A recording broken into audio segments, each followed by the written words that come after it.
welcome back everybody to another episode of the A Sun Show. This is post week six edition. This week we have special guest Fruity, Cal Poly's head coach. Welcome, Fruity. Hello, hello. Glad to be here. Awesome. So let's get right into it. We had a slate of some surprising and some not surprising results from the A Sun this past week. So you want to kick it off with the game of the week? Yes, game of the week was Mercer at Bethune-Cookman, and Bethune-Cookman won 45-35. It was a close game, a lot of scoring, especially in the first half. But Bethune-Cookman capped it off in the fourth quarter to get 10-point lead and the victory. Bethune-Cookman still on a roll. Another hot start, just like last season. Mercer was doing good, little step back. Not doing great in conference this season, but still great team, and it was a great game. Yeah, pretty big statement win here by Bethune-Cookman. Lost the turnover battle 2-0. It's tough to claw back from that, but they never really took their foot off the gas the entire way. Bethune-Cookman has found a couple different ways to win this year, whether it be special teams, big defensive blowouts. Mercer was no slouch, a top 15 opponent. Some folks on the show picked Mercer to upset as an upset bid last week. Pello still finds a way to turn out dubs. That's what he does best. And I played Mercer earlier this year. Definitely a different play style. I can see from the stats here. Very pass heavy in my game.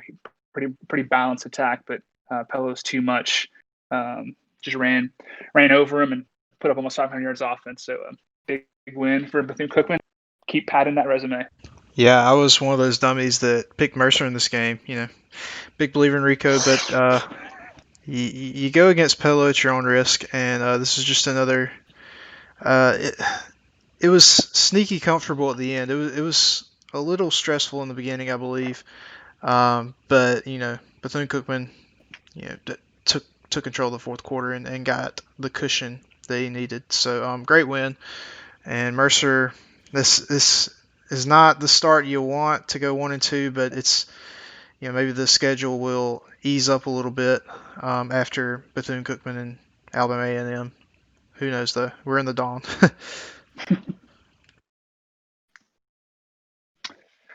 All right. Next game we had my game versus Jacksonville State. This is a game that I had circled on the calendar from the very beginning of the season. Jacksonville State nearly dashed my division hopes last year. If it wasn't for some mayhem toward the end of the year, Matt would have been in the conference championship game, and he kind of just worked me last year. Had the control over me the entire game with the option. This game was a little bit different. 2 early turnovers, a blocked punt in the end zone for a touchdown, and then he hit me with 2 big runs back to back on a fumble kickoff as well. I was down 14-7, and then the game was really slow. We actually barely made it through the third quarter. Not super used to seeing either of us not finish games, but this is one of those games where it was just never really got off the ground. Neither of us can find momentum to actually play for an extended period of time. And I'm glad I got the dub. The turnovers really helped. And it's weird. It's weird seeing Matt at the stage, right? 2-4 playoff team from last year. Usually at this point in the year, he's kind of in the driver's seat of the division. Hopefully he can turn it around. And there's definitely a lot of wiggle room in this half of the conference. So hopefully he can pull it out. Yeah, it was. It's kind of hurts to see JSU with a record like that. I'm not sure what happened there to sort of pad the lead for you A&M, but just way to cement your place at the top of the dawn. Maybe Jacksonville State will have some relief next week against reeling East Tennessee State next week, who's hasn't had a good run of it lately. But we'll see if they can improve. They need to turn it around quick because there's not much left. Yeah, great win for you. Holding them to 0 points after the first quarter is great. Jacksonville State 1 and 2 is not ideal. So he needs to start turning it around quickly. But yeah, it's just a good game and great win. Keep it rolling. You've been pretty good after the slow start. I will 4 in a say, row is since we great. Yeah, and it's opened up pretty similarly to last season. I will say, since we have Fruity here, I know Fruity played Jacksonville State a couple weeks ago out of conference. I'm not gonna lie, I pulled a couple cards out of your game. I saw you had a great second half versus Matt, and I was gonna need a good first half, especially if the pace game was going. So I pulled a couple tricks that you pulled on him, and it ended up working out for me. So I appreciate the the due diligence and everything you did help me out. Yeah, he is. He is a really quality coach, and he is 1 and 2, 2 and 4 on the season, and part of that is the early season struggles. But I think he will eventually get back to those winning ways. But you pulled a solid one this week.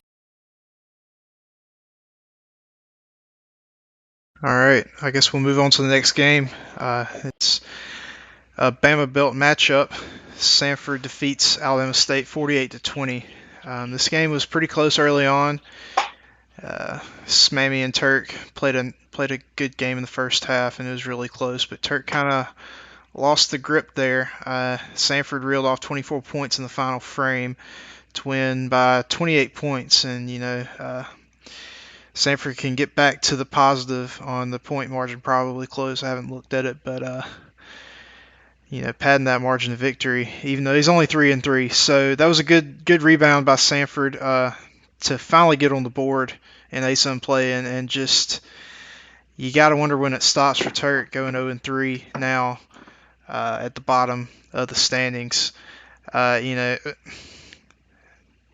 had a decent game offensively as far as yardage. Really, he's really good at balancing the attack there, but 4 turnovers did him in.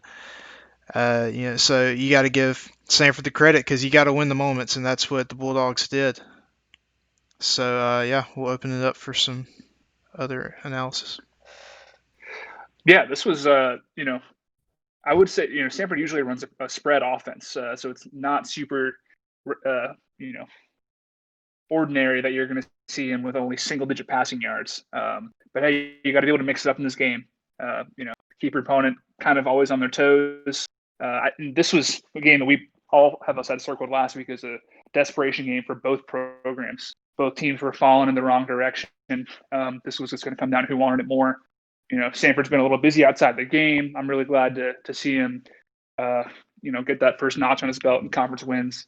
And, hopefully this is a bit of a comeback story because, like I said, the dusk is still pretty wide open. It's gonna be a lot harder for Turk at this point, but Sanford's still in the thick of it, and I really want to see him get back to ways of last year. Yeah, Alabama State, a little bit of a choke in the fourth quarter, though not choke, I guess, because he was down points going into the fourth, but just the floodgates open for Sanford. So not great, but hanging with them for 3 quarters is pretty good. It's a pretty good sign. Alabama State is almost out after starting hot. They have slid. No, there's still a chance, but I think they've already had more success than they did last season, which is a good sign. Even if they only win, even if they still end up last in the dust, there's still some positives for this season, and hopefully they can continue building on that next season and even this season. Yeah, the Hornets matched their win total after 2 games because last season they were 2 and 10. They started off 2 and 0, and while that's good to have some early season success, I'm sure Turk is really hungry to build on it and not just meet it. So yeah.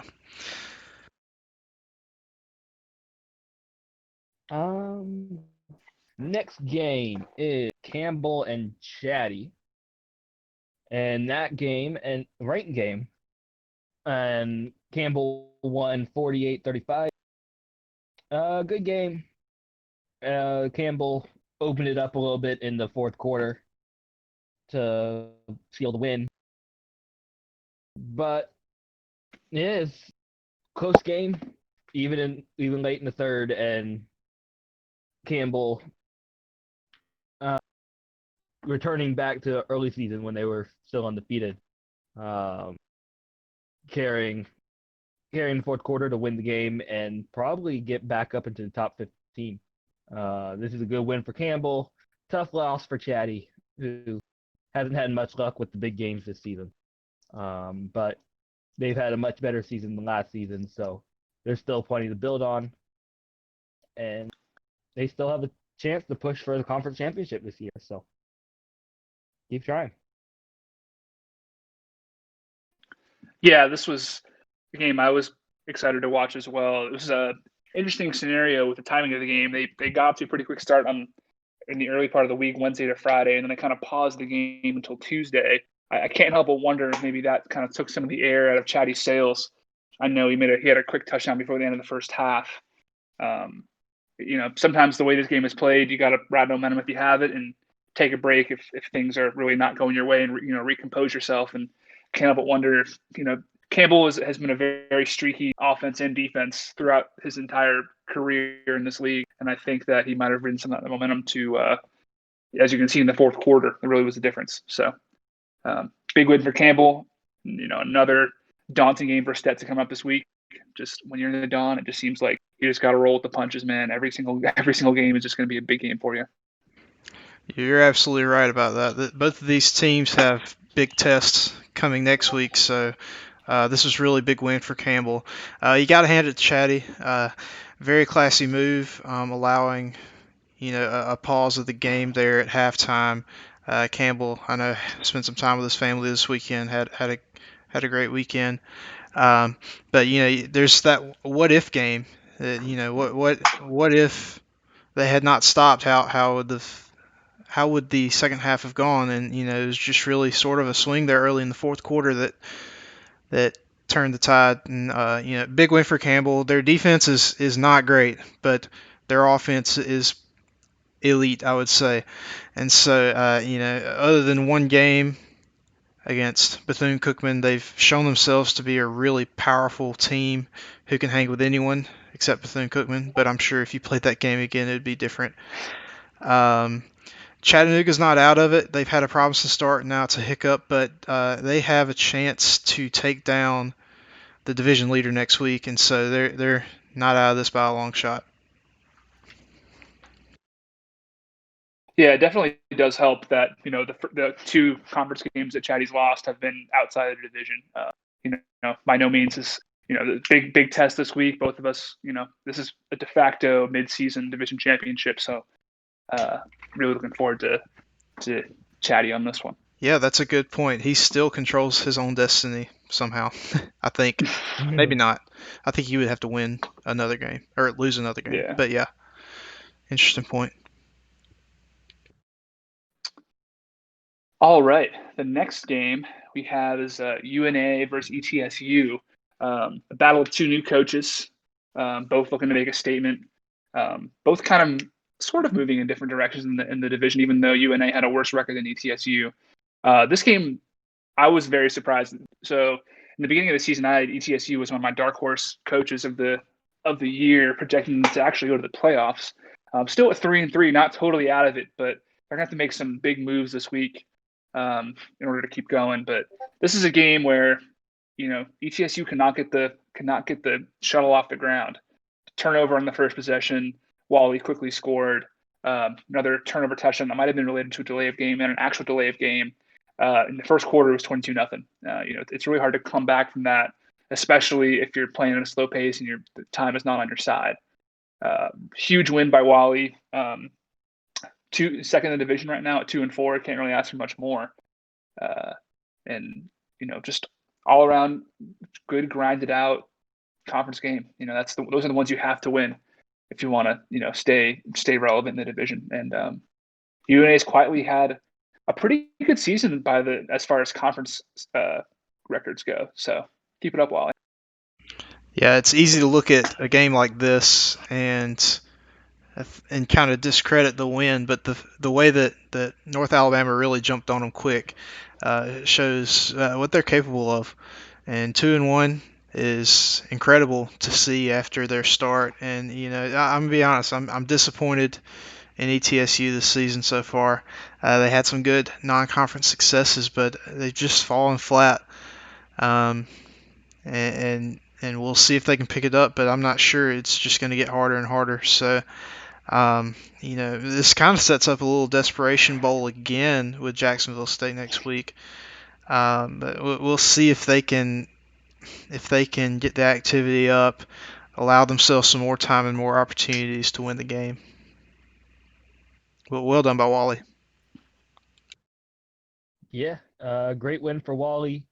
Not just having no luck in conference. 3-0 out of conference, 0-3 in conference. So that isn't going to get you to the playoffs. But he's being a good team player. He's helping the conference. But yeah, great win for Wally, jumping out to that early lead, and because of some time constraints, that was all.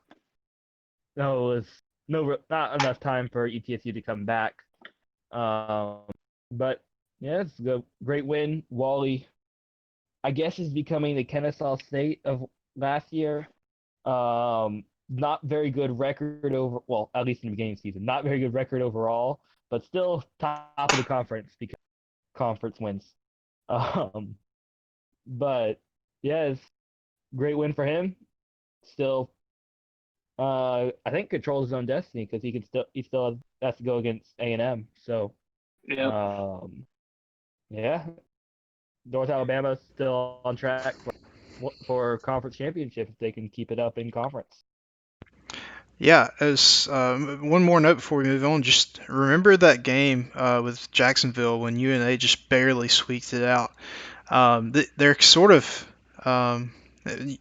UNA and Jacksonville are sort of similar teams. In fact, they're 2-1. They're 2-1 in conference. They're 2-4 overall, and I have experience in this. They both have every opportunity to make a special season, and I'm really looking forward to see if they can keep their streaks going because it's really a fun story when the ball gets rolling. That's a good point of keeping in mind. That was a 1 or 2 point finish if I recall correctly. So yeah, I believe it was 1 point or 2 points. If it comes down, if it comes down to the very end, and that is a difference, of one team going to the conference championship game or another, that would be quite the story, given how they both started. So that's an excellent point. Yeah. Next game is my game. So the pattern of me copying last season was finally broken, but not in a good way. I lost to Stetson 24-3. It was never really close. I guess in the first quarter when we both didn't score anything, but I never got offense going. And it wasn't I was turning it over. I only had one turnover. It's just I couldn't get anything. So not a great game for me. Good game for Stetson. She had my number the whole time, keeping herself in top 10, probably top 5 now. But yeah, haven't been good this season. So second half of this first half of the season, I guess. But great win for Stetson. They're still on track for being one of the best teams in the league, so good for them. Yeah. This is Stetson's kind of hung around. Took their lickings from Kennesaw State. In a tough loss a couple weeks ago. Still I have them in my top 5 in a coach's poll. Really special season, especially after the way things ended last year.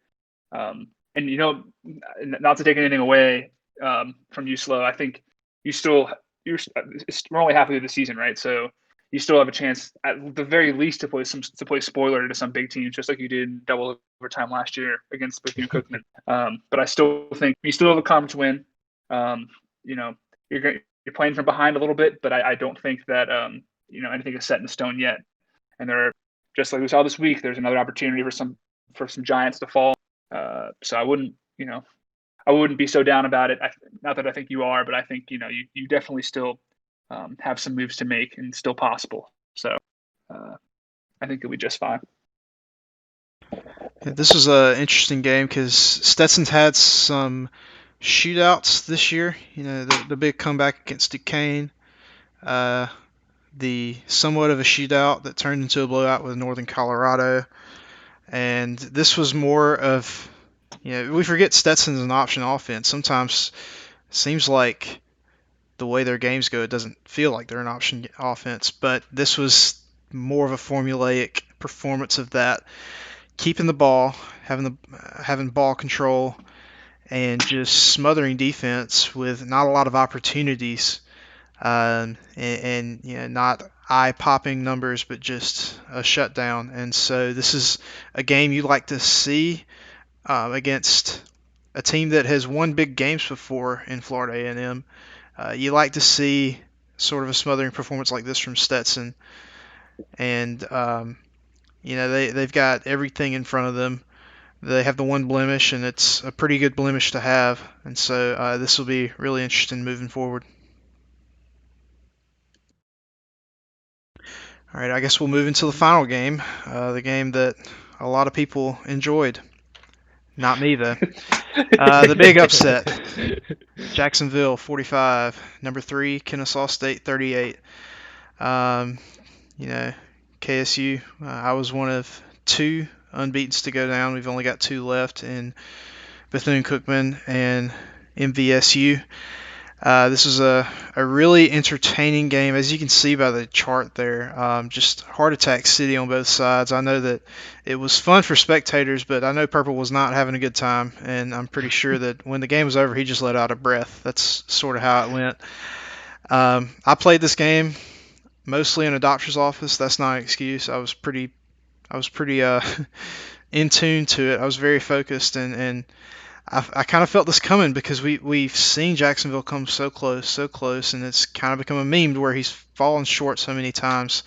And I had a feeling that I would become victim. I tried really hard to avoid the upset, but he did a really great job. What he did a good job of was I got my yards. I moved the ball. I only turned the ball over once, and I felt like I did a good job of taking care of the ball, but I would get down to about the 30 or 20 yard line, and the Dolphin defense just clamped down on me, and I couldn't get anything going. So I kicked 3 field goals, and that's what won Jacksonville the game. I think, because if I was able to get a lead at any point in the middle there, I think I could have rode that momentum. But Purple was able to keep himself just inches ahead of me, and then in the fourth quarter he went on a really long drive to just really eat down the clock and take away the last opportunity I had. So it was a really well played game by Jacksonville, and not a fluke at all. I got beat. It was a great game. Yeah, this just really continues to solidify the notion that we continue to say week after week that the Dawn is the best division. Personally, I think in the FFCS, right? And I think people should realize too that you had the ball toward the end of the game too. You had another opportunity to score. Granted it wasn't a ton of time, but you had the ball in the 50, and you were able. You had a couple plays that this game very well could have gone into overtime. With a Hail Mary of sorts. So still very close. I consider Judge one of my good friends in this game, but it's also kind of interesting to see how these things play out and see the storylines and story arcs of Purple, who has struggled for so many games, get his first big one, and I'm really excited for him. And I think at the end of the season, this really isn't going to be as big of a blemish as it currently looks right now. I think Purple's going to turn it around.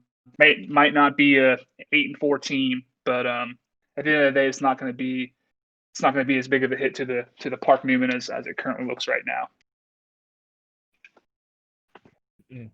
I'm gonna say if I don't beat you this week, I'm gonna say this game is the revenge for last season, Judge. Where It I follows was, that mold. yeah, I was ranked, and it's just close game that ended with me losing. So if I don't win this week, this game is the revenge.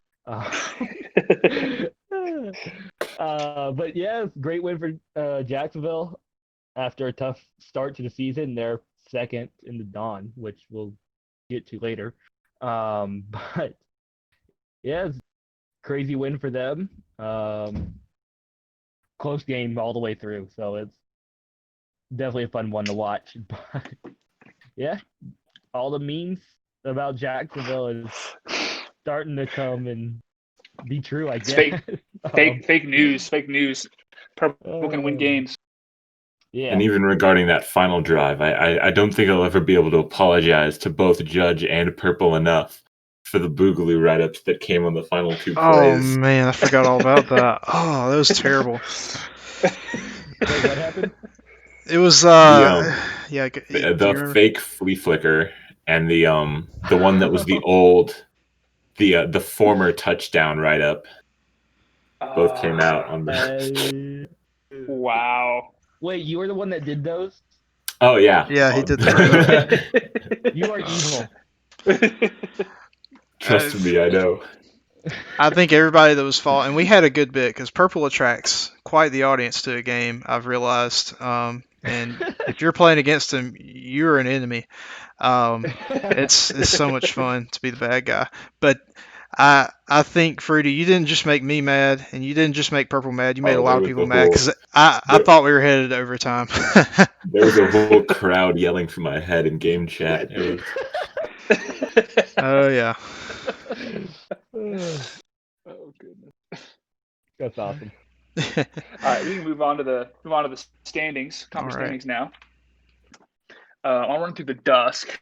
Definitely the conference, the side of the conference, the division that has a little more wiggle room right now. You got Alabama at the top, 3-0, 4-2 overall. Then UNA at 2-1, surprisingly 2-4 overall. Then you got 1-2 teams. Chatty's 4-2, Jacksonville State is 2-4, and Sanford is 3-3. And then you got two teams at the bottom, ETSU and Alabama State are 0-3 in conference. There was a pointer to see ETSU down there, given their people thought they're going to start the season pretty hot. Still haven't really found a way to get conference wins yet. Yep. And in the Dawn, we have the undefeated Bethune-Cookman, 3-0 and 6-0. We got Jacksonville, 2-1 and 2-4. That's just crazy. That 2-1s and 2-4s are second place in both divisions. Then we got Kennesaw State, 2-1 and 5-1. Same with Stetson and Campbell, and fifth at 2-1 and 4-2. And then Mercer 1-2, 4-2, and yours truly, Florida A&M 1-2, 3-3. So no, everybody's won a game, but Bethune-Cookman's still on top and still dominant, with 2-1s ranked and who beat who. So Jacksonville beat Kennesaw, Kennesaw beat Stetson, Stetson beat King. So that's fun. But yeah, still kind of still anyone's division. Bethune-Cookman still holds all the power right now. Yeah. Stetson Really Campbell. want to see a circle of suck. Oh yeah. We got one last year, so I hope we can get one this year. Stetson Campbell played this week and it got FCS game day. Really excited to see that. Hopefully that'll clarify some things. I was hoping some things would be clarified in the dawn going into this week, but of course it's as muddy as ever. You said it, Swallow. Like seeing North Alabama and Jacksonville right there underneath the leaders is jarring. But the dawn is a mess, and I don't think. Pello might say he's comfortable, but I doubt. I'm sure he's quaking seeing what's underneath him. The dusk is kind of in the same boat, but that's just early season stuff, you know. Chattanooga's still got a shot, and yeah, interesting storylines here. And as was said before, like I do have to be a big Sky homer here, but the Dawn, I don't think there's any other division in FCS where the bottom team is 3-3, and every team has a win, and you have all these 2-1 teams and 1-2 teams. So it probably will shake out looking towards that week 10, week 11 times. But for the sake of the entertainment, I really hope it doesn't. What would be I think what would be hilarious if somehow I end up going 6-6 again, but still end up at the bottom of the division. I don't know if that's possible, but I think that would be hilarious. I think the peak Dawn result would be everyone finishes week 12 4-4 in conference. I don't know. You guys have to work that out. I don't know the details of it, but just get it done. Everybody has to beat Palo. FFCS Illuminati pulled some strings, but we'll make it happen.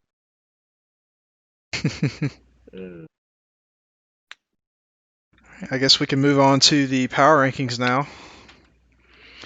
So these are newly released, fresh hot off the presses, as voted on by the coaches. And we had 8 ballots this week. The past couple weeks we had 9, but so the vote totals will be a little bit lower this week. But we have a little bit of shakeup here. Bethune-Cookman stays at number 1, a unanimous number 1 with 8 first place votes. And new number 2 is in town. We've got Stetson at 5-1. Of course, losing to number 3, Kennesaw State, who moves down a spot. In 4th place, you got the Dusk division leader, Alabama A&M. And then 5, 6, and 7 are pretty close together. You got Campbell, Mercer, and Chattanooga sitting at 4-2. And that's the top half right there. And then run right into the bottom half. You have Sanford at 8, Florida A&M at 9, Jacksonville moving up after their big win at 10, Northern Alabama at 11, Jacksonville State falling a little bit this week, 2-4 at number 12, and then ETSU continues their slide with Alabama State at 13 and 14 respectively. I was a little surprised to see Jacksonville State fall as far as they did, and I think I still had Jacksonville State ranked in JU in my coach's poll. But besides that, everything is getting kind of tiered off. I was telling Judge at the beginning of the show, we're getting kind of tiered off now into sections, and I think as conference play continues, we'll get a little more refined or get a little more muddy. Just knowing how it's been so far, it's probably just going to get absolutely exponentially crazy and crazy every week. Mine are almost the same.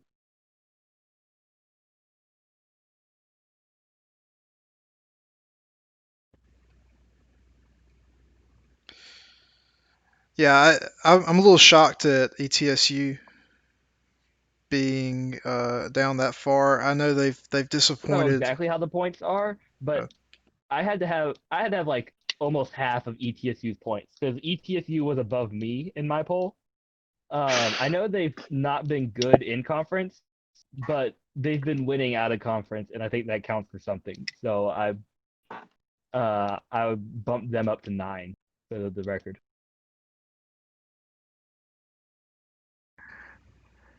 But yeah, other than that, pretty much the same. Yeah, I'm a little surprised ETSU is that far down. I'm not going to say I didn't put them that far down. I did put them that far down, but to see them at 13 underneath a few 2 and 4 teams is a little shocking. But it's hard to discount what Jacksonville and North Alabama did last week. So I think it's merited. Yeah, it's the kind of problem I was seeing when I was looking at it earlier. Is Jacksonville State and ETSU definitely deserve to be higher, but who do you put them above? Because all those teams above them also deserve their place. Mm-hmm. So it's the depth at the bottom really is showing itself in that respect. Yeah, and it's tough, when you see, like you said, UNA keeps doing what they have to do to stay alive in division. So does Jacksonville. So that's an excellent point for you. It's just you want to move them up, but there's not really a spot. It's just kind of a logjam, at least for this week until things kind of open up a little bit. All right. The next segment we have, player of the week is still to be determined at this point. So we're going to move right into Sonny D. And I believe the Sonny D is going to be awarded to Stetson this week. Just a truly suffocating performance. Held Florida A&M to 3 points, forced a turnover. Just did what they had to do. You know, if you're an option team and you can get your offense moving, sometimes all you need is a stop or two, and then you can just milk the clock and do what you do on offense and just keep pounding away. That's what they did here. So hats off to Stetson, no pun intended. Have a big old sip of your boiling Sunny D and enjoy it because you got another big game coming up this week. We've got it 212 degrees for you. Perfect. You make that joke every week, I think, or one of us makes that joke every week. The hats off. We can't resist. Yeah. They've had a great defense all year. Yeah, and I'll say that what's really helped their defense was their offense controlling the ball too. I think that was a big part of it this week. So maybe they can share some with that offensive line with the running game. You know, they could have some of the OJ this week. Be the big boys. It was a great win for Steph. If you made me guess how many yards I got, I wouldn't have said over 200. I probably would have said around 125. It felt like I couldn't get anything. So, it was great defense for them. So they deserve it. All right, and now we're moving to our final segment. Just pick them for this week. So, Fruity, the way the order is going to go, it's going to Judge, yourself, and then Slow brings out the brooms most of the time. We're just going to go through our pick'ems this week. We'll start with the game of the week, Florida A&M versus Kennesaw State. Just going to be you and me picking for this game, as the other two coaches will abstain. But this is a game that I know if you were following Florida A&M last year, they kind of got off to a similar start and eventually just started taking down some of the big players in the division. So I'm really excited to watch this game. I know both teams are really, really hungry for a win after this past week. Kennesaw State's offense, really wasn't shut down last week. Just Purple got the best of them in a game where you set field goals. You need touchdowns instead of field goals, and Florida A&M is really looking to bounce back after Stetson's performance. So this is going to be one that I know a lot of folks outside the ASUN are going to want to watch too. That being said, I think Kennesaw State bounces back this week. I think Judge has a performance of old. I think it's going to be close. I think it's going to be high scoring. Whatever the over-under is, I'm taking the over. But I think it's Kennesaw State by a touchdown. And it's Kennesaw State was number 3 going into last week, and I don't think Kennesaw State played badly, but Jacksonville played really, really well. And I think Kennesaw's been very consistent this year in getting their offense, getting those points, near the top of the league in points per game. And I think they'll just drown out Florida A&M in points, basically, especially if that offense can't get quite back to where it's supposed to be after the Stetson performance. Yeah, of course, Slolo and I won't pick, but this is going to be a fun game. The tables are a little bit turned from last year. Last season, Florida A&M was number 8 in the country. I was unranked and had a losing record, and I went in and got the upset. So the tables are turned this time, and I really think anything can happen. This is the first game since I've been a host where I think two hosts of the show will play against each other. So I'm sure we'll have a lot to talk about next time, and I'm really looking forward to playing this game. It's a lot of fun. Yeah, I was 3-0 going into our last match, and I think you might have been the first person to properly scout me. And I guess that was the difference with a couple red zone turnovers that I had. But yeah, good game. I guess we'll see if I can bounce back or so. I don't know. It's gonna be tough. So you mentioned I beat Jacksonville State and Bethune-Cookman last year, and I think they were both top of their divisions when I beat them. Sadly, you're not top of the division, so I don't know if we'll be able to pull this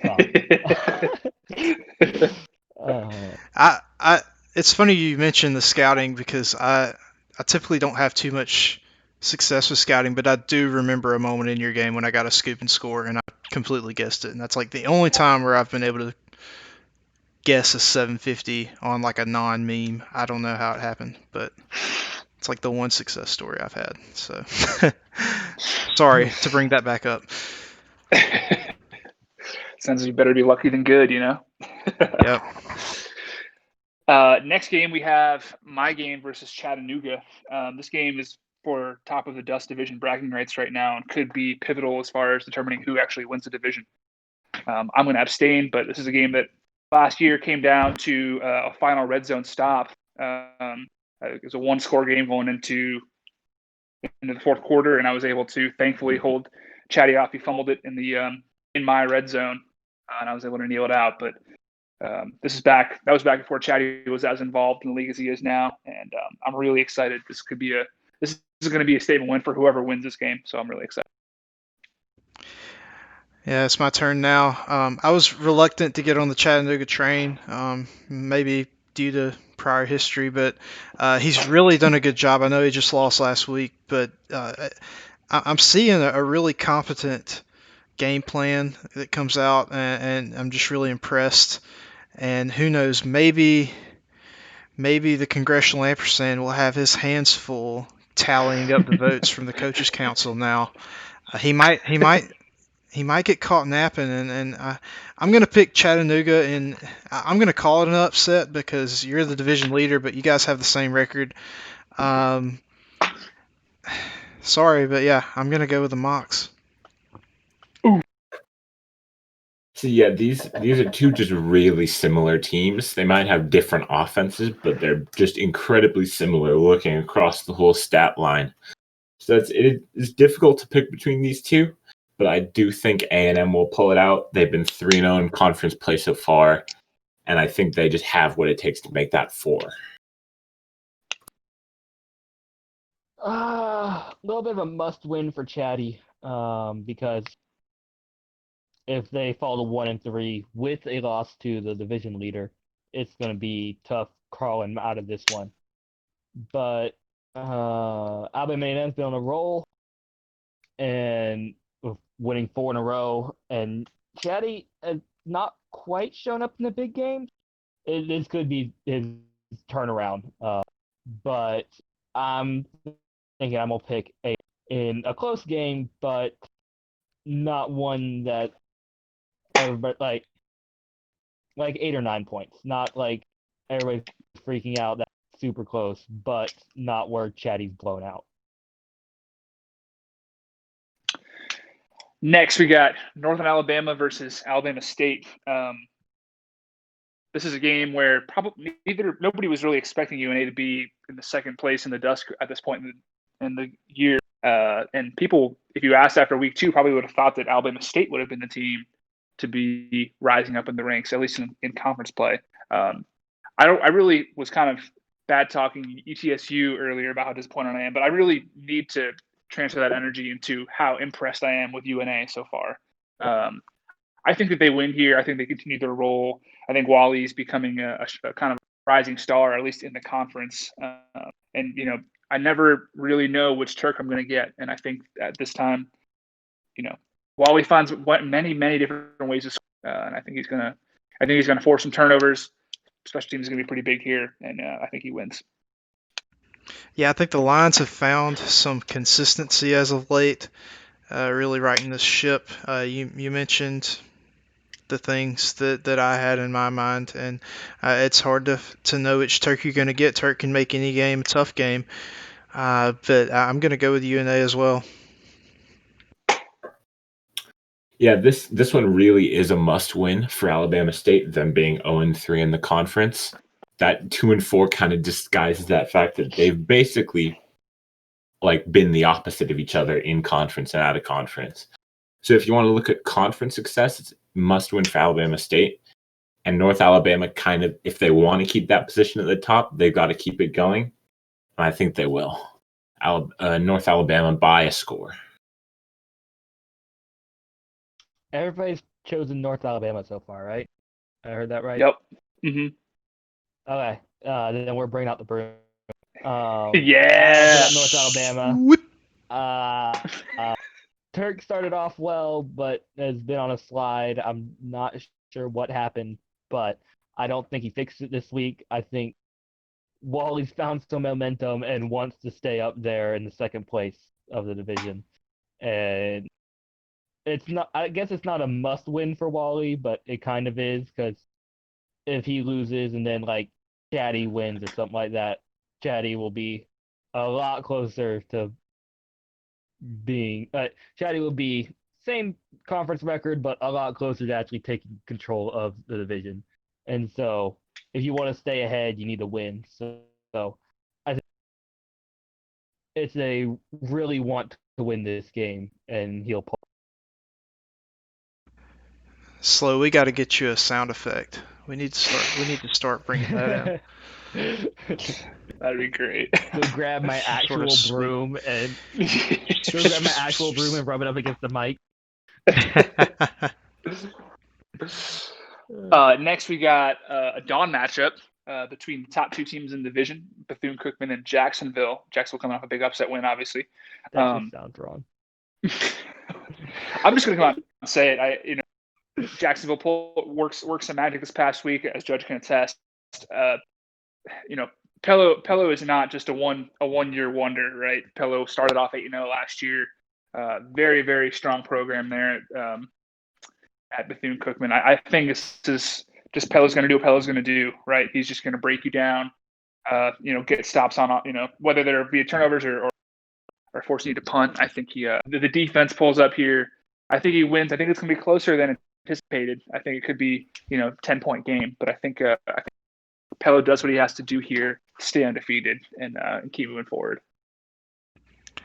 Yeah, purple is on the rise, but I picked against Bethune-Cookman last week, and it bit me. And it's you just got to look at the coach ELO leaderboard. You've got to look at the overall record. You've got to look at what everything Pello's done since he's gotten here, and realize he's not just like the best coach in the ASUN. He's one of the very best coaches we've ever had in fake football. I know he hasn't had much to show for it, but just on a game-to-game basis, he's been very, very good. And I think he's gonna stretch the streak out this time. It may be a little stressful, but I find it really hard to pick against Bethune-Cookman, so I'm gonna go with them. Yeah, it's definitely. I know Purple is going to be hungry for this one. He's coming off of an upset. He wants to get another one in his collection. But Pello is the undisputed, at least I would say, undisputed national number one, which could be reflected in the committee rankings later. And just I really want to go for Purple, and my heart really says that the upset will happen this week and a streak will end. But realistically, I think Pello wins. Maybe on the final drive, but he'll sure win it. Okay, so I'm pretty sure Campbell made the schedule, and Campbell gave Jacksonville, Kennesaw State, and Bethune-Cookman back to back. I mean, I know we can't predict records, but come on. Gauntlet. Only way that could be more evil is add Stetson and make it a 3-game stretch. But yeah. Also, I checked the sheet Campbell made for keeping track of our picks, and I am by far the worst at picking a game. So that's fun. I'm gonna guess like half of my wrong predictions are picking against Bethune-Cookman. So I should learn, but I'm not, and I won't pick Jacksonville. Wow. Mainly because I had a different prediction where I said there'd be no team that goes 8-0, and I'd like that not to be pushed to week 8. So please, Jacksonville, don't let that be pushed to week 8. But yeah, I don't know. I think Jacksonville's coming off some kind of high, and I think he's going to keep it going. Also, I just really want Bethune-Cookman to lose, so I'm going to keep getting it wrong until I get it right.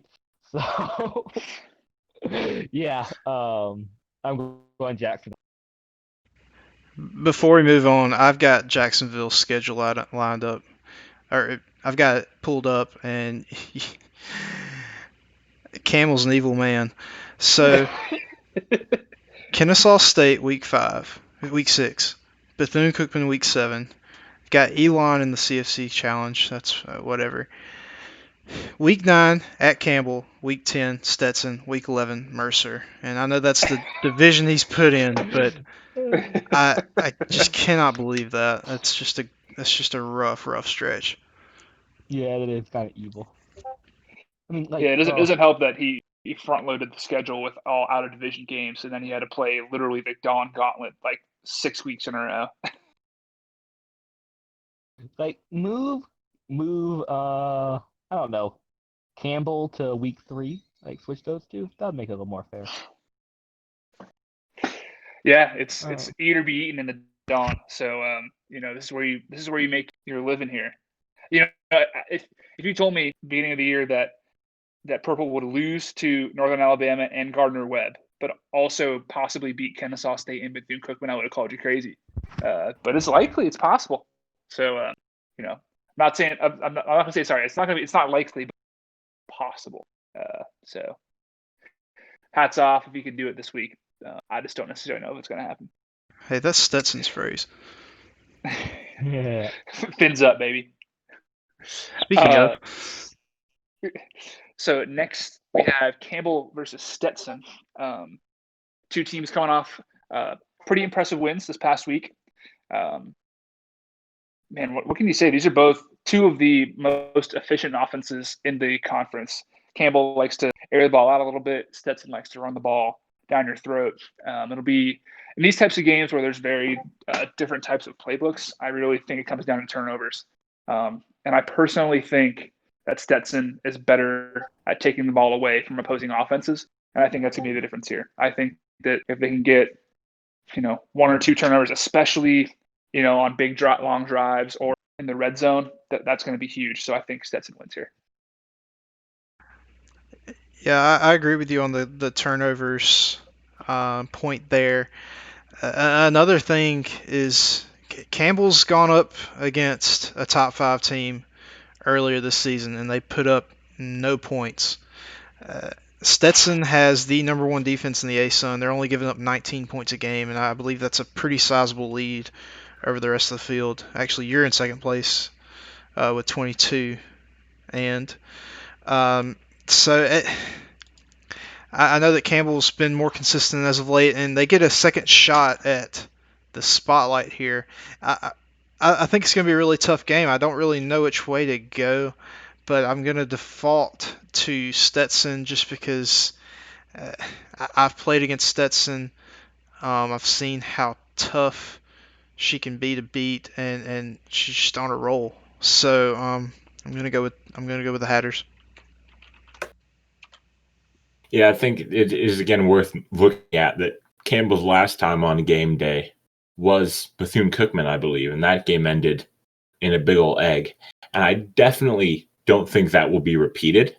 Campbell's offense will definitely get some points in this game, but Stetson, I think, like as they did last week, they'll just pull out that suffocating option run, stiff defense, like combo that will just smother teams, and I think they'll smother Campbell this week. Yeah, it's gonna be a tough game. I don't know. I think I'm gonna go Stetson. The looking at the defense, looking at the points for and against on these two teams, the defensive difference is just crazy. Overall, Campbell scored 1 more point than Stetson and has led up like 80 more. So I think that's probably going to be the difference. Stetson just had a great defense this season, and that I don't think is going anywhere. So it'll probably be a close one. It'll be a great game for game day, but I think Stetson pulls it out, which will be tough for Campbell if this does happen. It'll be tough for Campbell dropping to 2-2 in conference. with a couple 3-1s and maybe a 4-0. So yeah. Next, we have a middle of the pack Asun Dusk challenge between two teams that both came off of losses from last week. Both, I think, are looking for statement wins here. Judge put it best earlier in the show. He said that both teams are kind of in desperation mode at this point. Both are trying to claw their way back to the top of the division.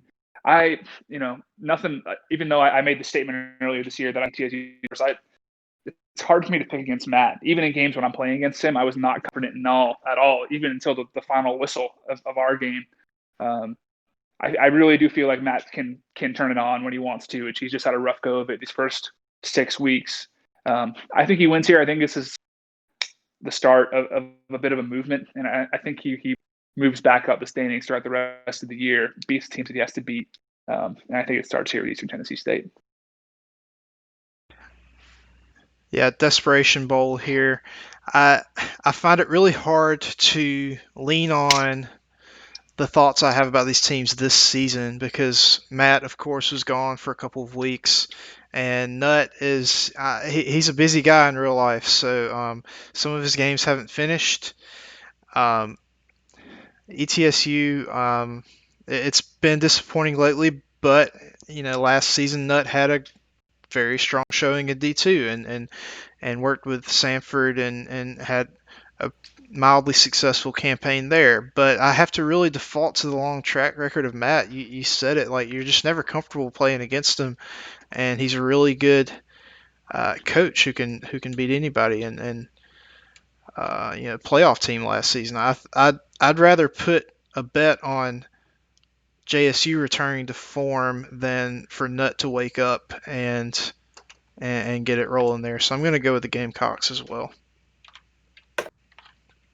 Yeah, and Jacksonville State is so far the only ASUN team that I've played, so I can actually speak on how difficult of an opponent Matt really is, especially when he's on that offense and he's just keep on going and going and going and getting yards and first downs.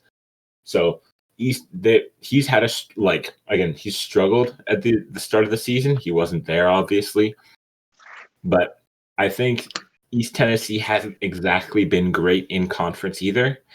And I don't see Matt staying at the bottom here for too much longer. So that's again, Jacksonville State, maybe by 1 or 2 scores. I don't know who all Jacksonville State have on their schedule, but unless they get some really big wins, like ranked team wins, I don't think they're making it to the playoffs this year. Sadly, its playoff streak ended. I think there's a couple of those near the end of this season. But I do have them taking this game.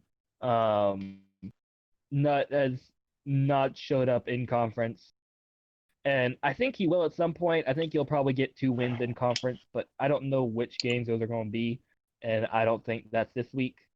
So I'm going to take Matt, keep himself alive in conference. He was in division. So I think he'll turn it around, get back above 500 this season, but I don't see him making the playoffs.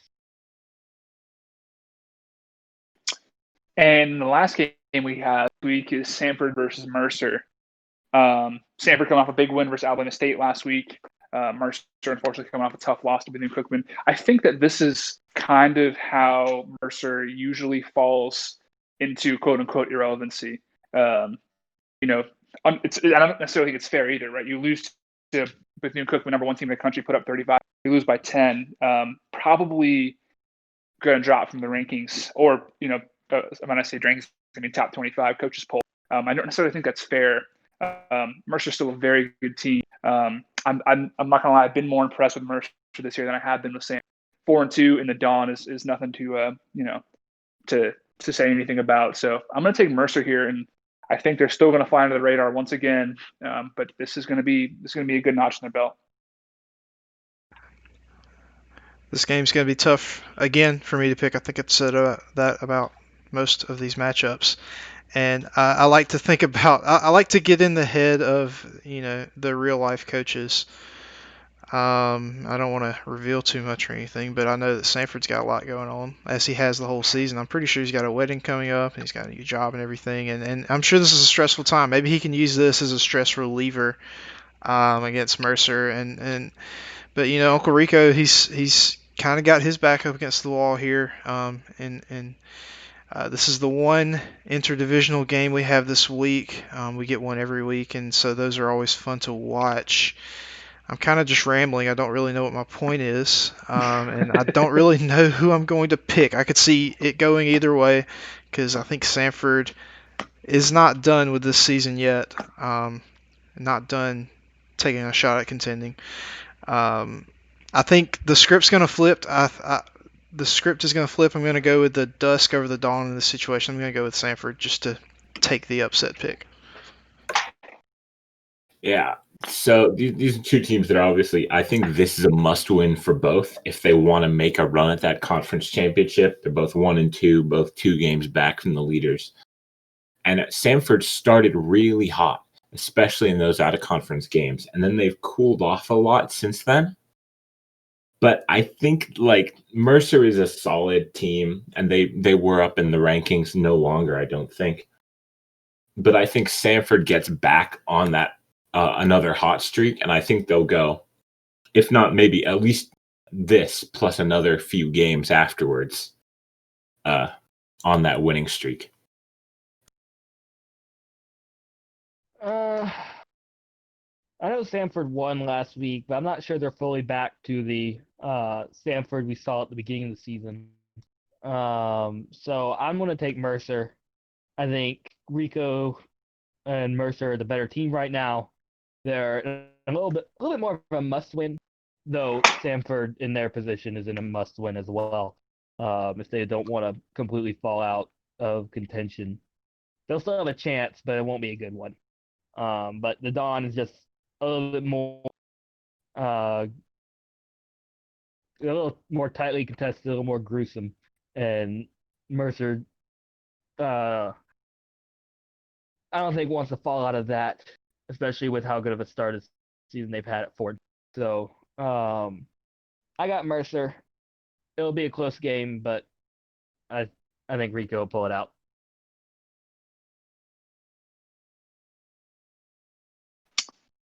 All right. Well, there you have it, folks. That's picking for this week.